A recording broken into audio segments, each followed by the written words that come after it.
Louvado seja o nome do Senhor Jesus, nosso amado. Vamos ler Efésios capítulo 4, nessa manhã de domingo. Efésios 4. Por isso eu, o prisioneiro no Senhor, peço que vocês vivam de maneira digna da vocação a que foram chamados, com toda humildade, mansidão, longanimidade, suportando uns aos outros em amor e fazendo tudo para preservar a unidade do Espírito no vínculo da paz. Há somente um corpo, um só Espírito, como também é uma só esperança para a qual vocês foram chamados. Há um só Senhor, uma só fé, um só batismo, um só Deus e Pai de todos, o qual é sobre todos, age por meio de todos e está em todos. E a graça foi concedida a cada um de nós segundo a medida do dom de Cristo. Por isso diz, quando ele subiu às alturas, levou cativo o cativeiro e concedeu dons aos homens. Ora, o que quer dizer ele subiu, senão que também havia descido até as regiões inferiores da terra? Aquele que desceu é também o mesmo que subiu acima de todos os céus, para encher todas as coisas.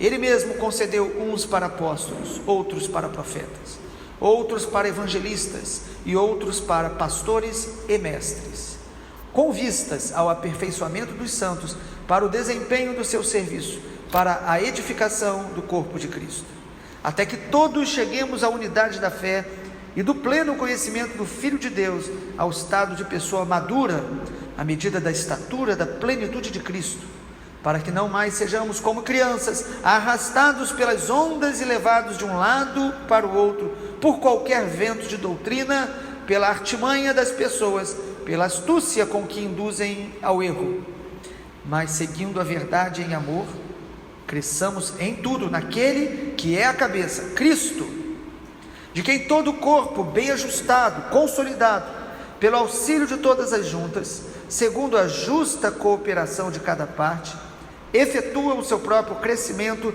para a edificação de si mesmo em amor. Isto, portanto, digo, e no Senhor testifico: não vivam mais como os gentios, que vivem na vaidade dos seus próprios pensamentos, tendo o seu entendimento obscurecido, separados da vida que Deus concede, por causa da ignorância em que vivem, pela dureza do seu coração. Tendo se tornado insensíveis, eles se entregaram à libertinagem para, de forma desenfreada, cometer todo tipo de impureza. Mas não foi assim que vocês aprenderam de Cristo, se é que de fato ouviram falar dele e nele foram instruídos, segundo é a verdade em Jesus.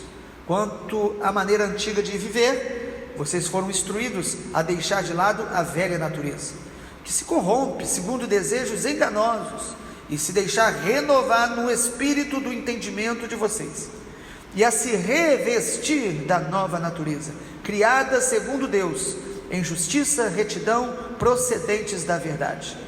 Por isso, deixando a mentira, que cada um fale a verdade com o seu próximo, porque somos membros do mesmo corpo. Fiquem irados e não pequem. Não deixem que o sol se ponha sobre a ira de vocês, nem deem lugar ao diabo. Aquele que roubava, não roube mais, pelo contrário, trabalhe fazendo com as próprias mãos o que é bom, para que tenha o que repartir com o necessitado. Não saia da vossa boca nenhuma palavra suja, mas unicamente a que for boa para a edificação, conforme a necessidade. E assim transmita graça aos que ouvem, e não entristeçam o Espírito de Deus, no qual vocês foram selados para o dia da redenção. Que não haja no meio de vocês qualquer amargura, indignação, ira, gritaria, blasfêmia, bem como qualquer maldade. Pelo contrário, sejam bondosos e compassivos uns para com os outros, perdoando uns aos outros, como também Deus em Cristo perdoou vocês. Amém. Capítulo 4 de Efésios, o apóstolo Paulo fala sobre a unidade e a funcionalidade da igreja.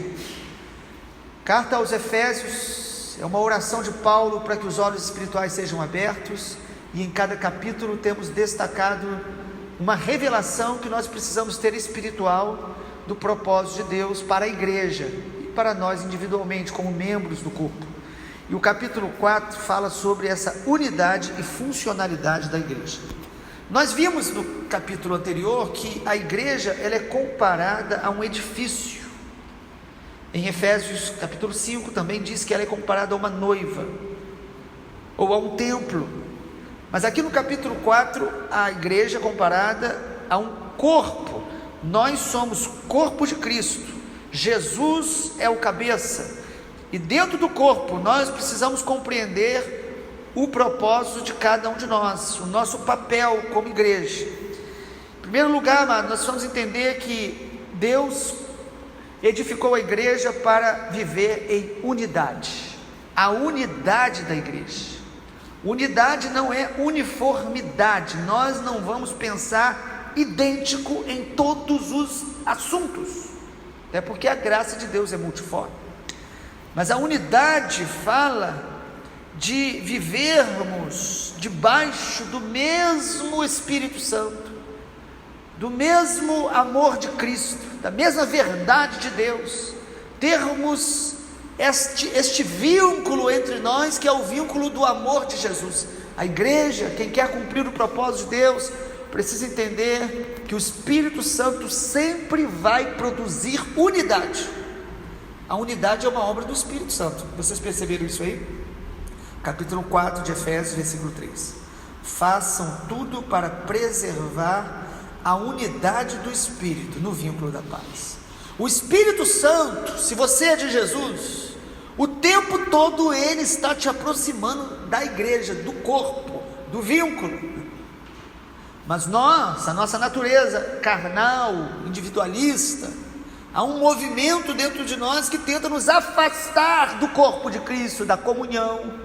Ou às vezes nós permanecemos até dentro da congregação, mas vamos nos afastando emocionalmente das pessoas.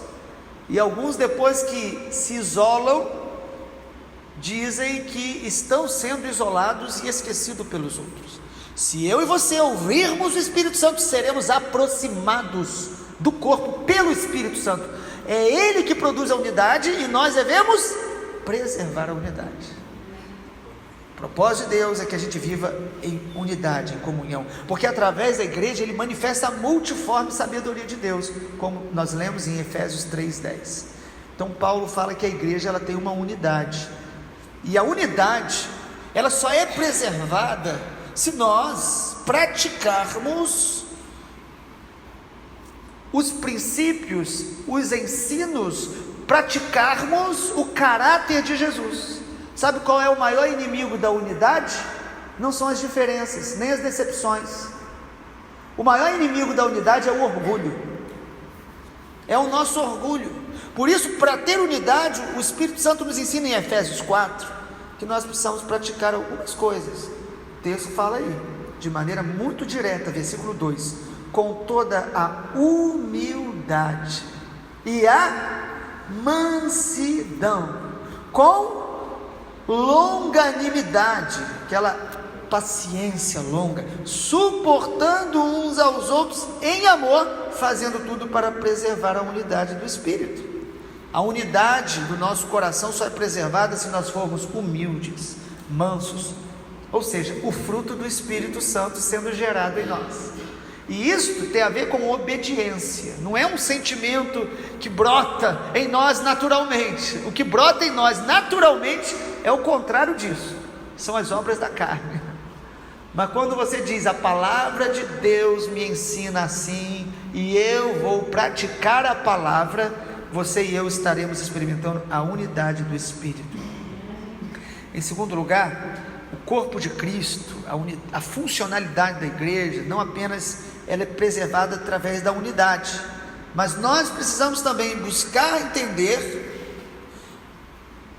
a variedade das funções dentro do corpo de Cristo, as variadas funções, responsabilidades que o Espírito Santo vai dando dentro do corpo. Você é do corpo de Cristo? Você pertence à igreja de Jesus? Deus te deu dons, Deus te deu capacidades, e Deus nos deu responsabilidades, e cabe a nós estarmos desenvolvendo, praticando, servindo ou não. A Bíblia diz que Deus deu os dons, 1 Coríntios 12, para que o Senhor Jesus seja glorificado através da nossa edificação mútua. Ou seja, tudo que Deus te deu não foi para você se exibir, mas para você servir, para você edificar outros. Quando você se omite a servir, você está subtraindo bênçãos da vida de pessoas do corpo de Cristo. Então a igreja é feita através da unidade do Espírito e da funcionalidade de cada membro. Cada membro tem uma função a desempenhar, e nós recebemos esta graça de Deus. Versículo 7: a graça foi concedida a cada um de nós. Está escrito aí na sua Bíblia? Segundo a medida do dom de Cristo. Pois quando ele subiu às alturas, Jesus levou o cativo o cativeiro e concedeu dons aos homens. Quando você e eu recebemos o Espírito Santo, crendo em Jesus, o Espírito Santo colocou em nós dons específicos para servirmos ao corpo. E o apóstolo Paulo, escrevendo a Timóteo, pastor da igreja de Éfeso, disse: eu oro para que você reavive o dom que há em ti. Às vezes precisamos dessa renovação, avivar os dons, aperfeiçoar aquilo que Deus já nos deu. O propósito dos dons qual é? Para que Deus dá dom, ou concede os dons? O versículo 12 deixa muito claro, versículo 12 de Efésios 4: com vistas ao aperfeiçoamento dos santos, para o desempenho do seu serviço. Então não existe ninguém no corpo de Cristo inútil, ninguém sem função, todos têm uma função. E por que Deus dá tantos dons ao seu povo, à sua igreja? Para que nós sejamos ministrados uns pelos outros e possamos servir a Deus melhor. Você recebe uma palavra pastoral, você recebe um ensino de um mestre, você recebe um encorajamento, uma palavra de fé de um profeta genuíno do Senhor, você recebe a edificação de ver um evangelista com amor pelas almas e desejo de desenvolver projetos missionários. São dons variados. O propósito dos dons é aperfeiçoar os santos e amadurecer a igreja. Versículo 13 diz: até que todos cheguemos à unidade da fé, o pleno conhecimento do Filho de Deus, ao estado de pessoa madura, à medida da estatura da plenitude de Cristo. Deus vai amadurecendo o corpo através desta graça derramada pelos dons variados que Ele concede. A beleza do corpo de Cristo não está na sua uniformidade, mas na sua multiforme graça de Deus revelada. E nós precisamos então entender, amados, que os dons são dados para nos amadurecer, para que a gente não viva correndo de um lado para o outro por todo vento de doutrina. Há pessoas que elas parecem ser muito interessadas em muitos assuntos e em muitos movimentos, mas elas não conseguem servir ao corpo de Cristo. Elas não conseguem se engajar de maneira efetiva em projetos que elas dão continuidade para a edificação do corpo. Elas vivem pelos ventos de doutrinas, pelos movimentos, muitas vezes, que se tornam até em modas. Em todas as gerações foi assim. E também, além da igreja ter unidade e ter variedade, a igreja do Senhor Jesus, ela precisa estar em constante transformação, para que o velho homem esteja sendo abandonado e para que a gente se revista do novo homem todos os dias. É muito interessante isso a partir do versículo 17, porque Paulo está escrevendo a esta igreja jovem, uma igreja do primeiro século, uma igreja preciosa, que lá em Apocalipse Jesus escreve uma carta para a igreja de Éfeso elogiando muitas virtudes, mas Jesus a exortou fortemente porque tinha abandonado o primeiro amor. Ou seja, nós podemos ter virtudes preciosas, mas perder essa devoção fervorosa pelo Senhor, e nós devemos buscar isso. Esse fervor precisa aumentar em nós. Mas a partir do versículo 17, sobre a unidade e funcionalidade da igreja, o que Paulo diz é o seguinte, versículo 17: digo e no Senhor testifico, não vivam mais como os gentios. Ou seja, não viva mais como os que não conhecem a Deus. Não viva mais como você vivia antes. Amados, todos nós que temos Jesus, nós temos um antes de Cristo e um depois de Cristo. Mas todos nós seremos tentados a repetir padrões de comportamento, de atitudes, de palavras, de sentimentos que nós tínhamos antes e que o ímpio faz de maneira muito peculiar. E Paulo, a partir do versículo 17, falando sobre a igreja, ele diz: o Senhor dá os dons, o Senhor promove unidade, mas nós precisamos nos despir constantemente do velho homem, dos velhos padrões, e nos revestir do novo homem, nos revestir do Senhor Jesus. Você e eu precisamos nos parecer mais com Jesus a cada dia. Esse é o projeto de Deus para nós. Quando você diz isso é impossível, você está fechando o coração, e você está limitando a ação do Espírito Santo, porque aquilo que é impossível aos homens, é possível ao Senhor. É um processo de renovação da mente.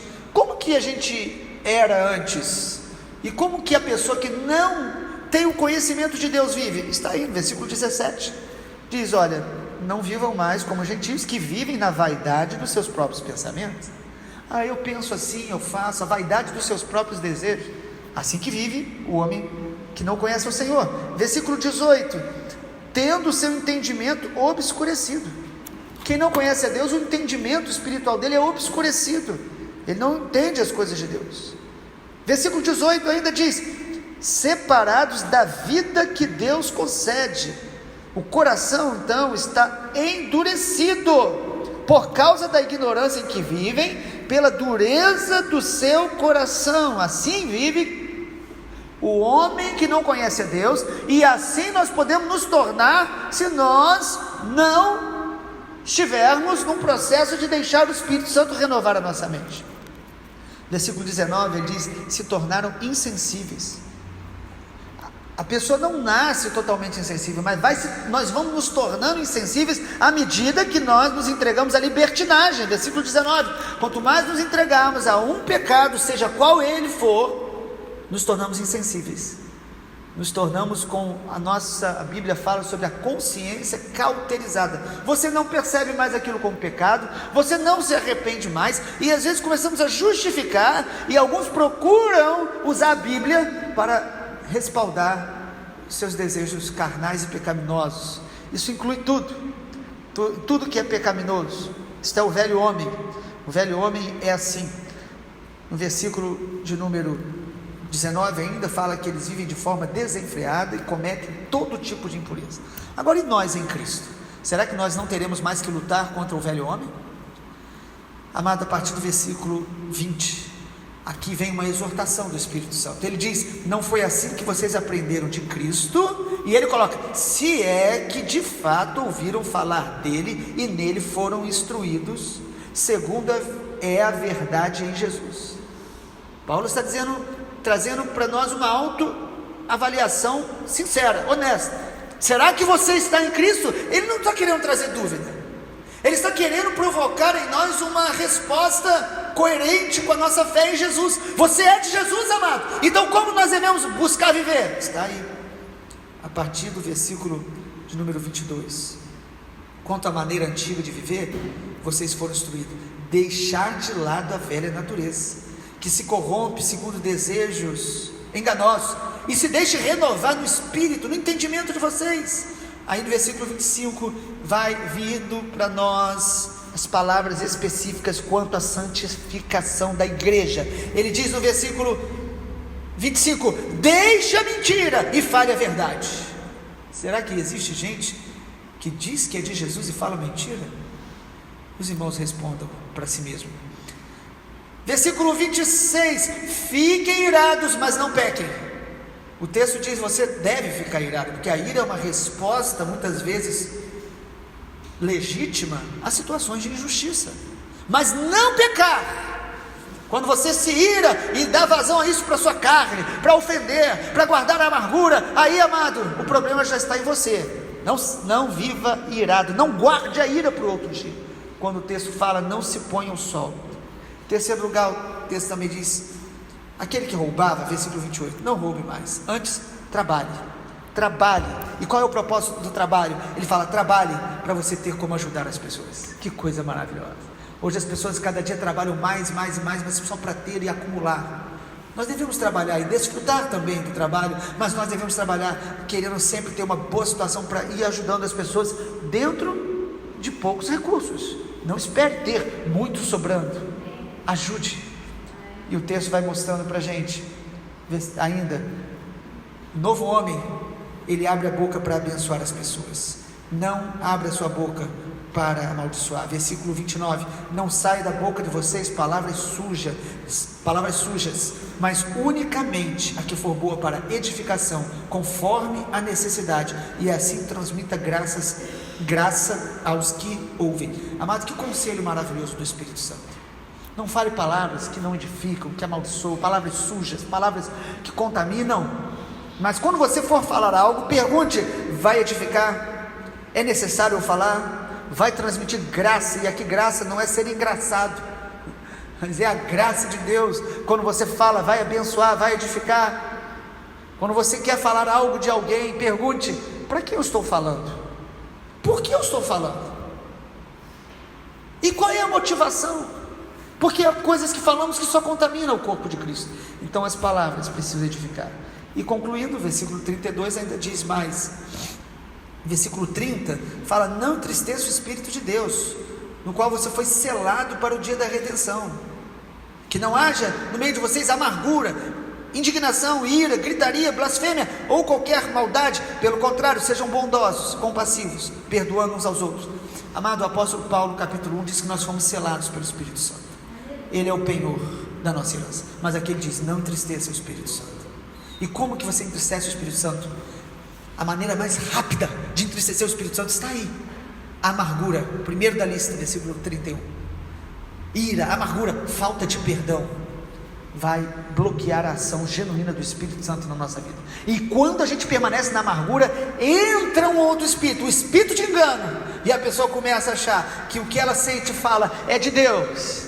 A amargura que ela tem é discernimento de Deus. Não é não, é amargura, é falta de perdão, é falta de amor. Que o Senhor nos revista do novo homem, para que a gente como igreja possa cumprir os propósitos dele.